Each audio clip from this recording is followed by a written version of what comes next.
When Discovery launches on NASA's 33rd mission to the ISS, the 7-member crew of STS131 will begin a 13-day mission to resupply the space station. Packed inside the Leonardo multi-purpose logistics module in Discovery's payload bay are experiment racks for better exercise and in-depth Earth observations. The shuttle crew will perform 3 spacewalks to replace an ammonia tank assembly and a rate gyro assembly on the ISS, and to conduct other maintenance work. STS-131 also marks a significant spaceflight milestone for the Japanese Aerospace Exploration Agency, as 2 Japanese astronauts will fly on orbit at the same time.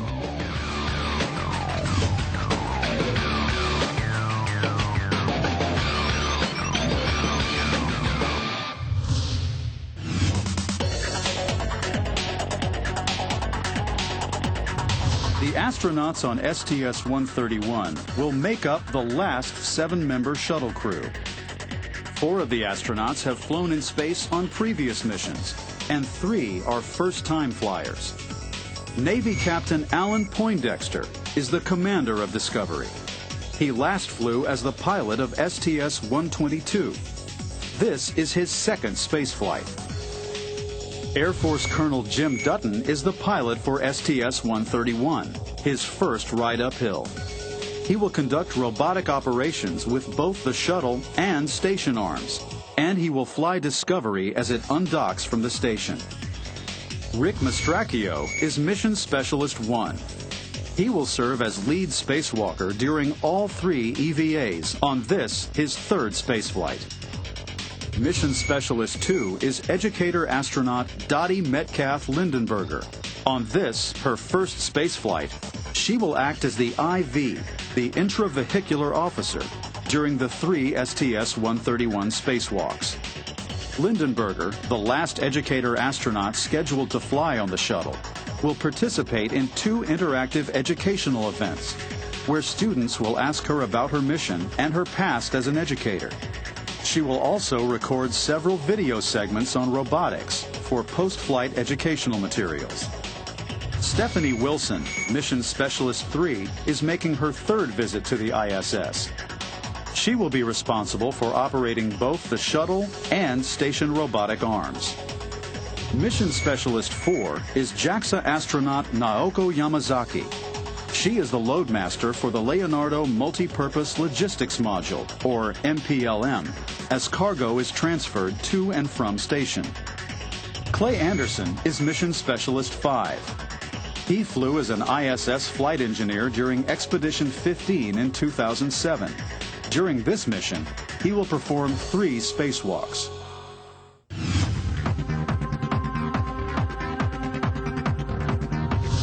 STS-131 will fly the Leonardo MPLM, packed with over 4 tons of equipment for transfer to station during the module's last round trip to the ISS.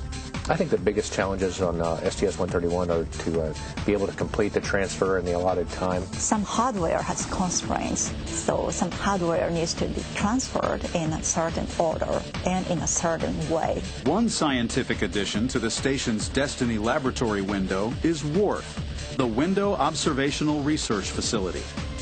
The new WRF instruments, including cameras, multispectral and hyperspectral scanners, camcorders, and sensors, will enable the ISS crew to photograph and study global climates, land and sea formations, and crop weather damage.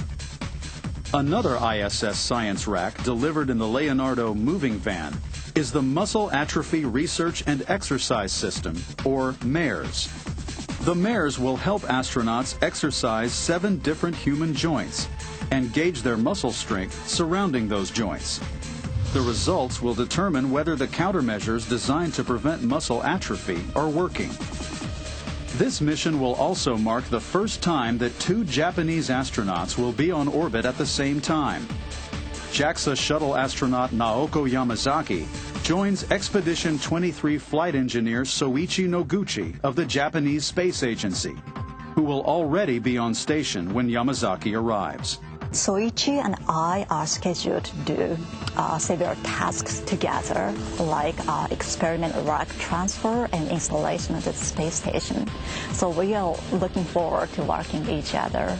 And we are also looking forward to sharing some Japanese cultures among the crew members.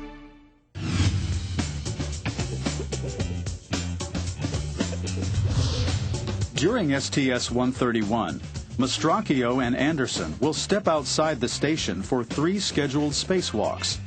Lindenberger will orchestrate the spacewalks as their IV, or intravehicular officer. A major spacewalking objective during this mission is to remove and replace an ammonia tank assembly on the station's S1 truss. The swap out of the 1,800-pound tank, about the size of a standalone freezer, helps resupply the ISS thermal control system. As big as the space station robotic arm is, we can't base it in one place and reach all the way into the back of the payload bay, which is where the new ammonia tank assembly is, and then reach back over the backside of the space station's truss to where we're going to install it. So it requires 3 spacewalks. During EVA-1, Anderson will lift the new ATA out of Discovery's payload bay. Then, Wilson and Dutton will grapple the new tank with the station's robotic arm. They will attach the new tank to a temporary location on a POA, an attachment point on one of the station's mobile base systems. Next, Mastracchio and Anderson will remove and replace a rate gyro assembly, or RGA, located on the S0 truss. The first of the 2 RGAs, located on the port side of station, was swapped out during STS-128. The RGAs help stabilize the ISS attitude control systems. On EVA-2, Mastracchio and Anderson will disconnect the old ATA tank on the S1 truss. Dutton and Wilson will grapple the old tank with the station arm and fly it to the front side of the truss, where the spacewalkers will strap it temporarily to a CETA cart, a small movable platform on the station. Then Dutton and Wilson will grapple and fly the new ATA tank that was temporarily stowed on the mobile base system to the S1 truss, where Mastracchio and Anderson will install it to station.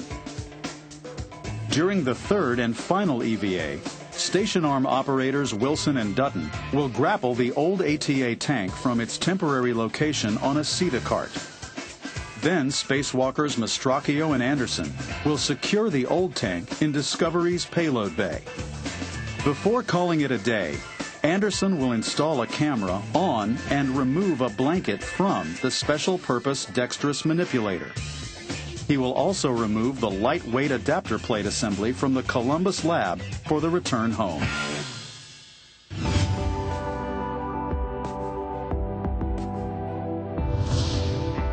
I think the end of the shuttle program is a time to celebrate all the accomplishments, all of the great work that we've done with the shuttle over the past 30 years.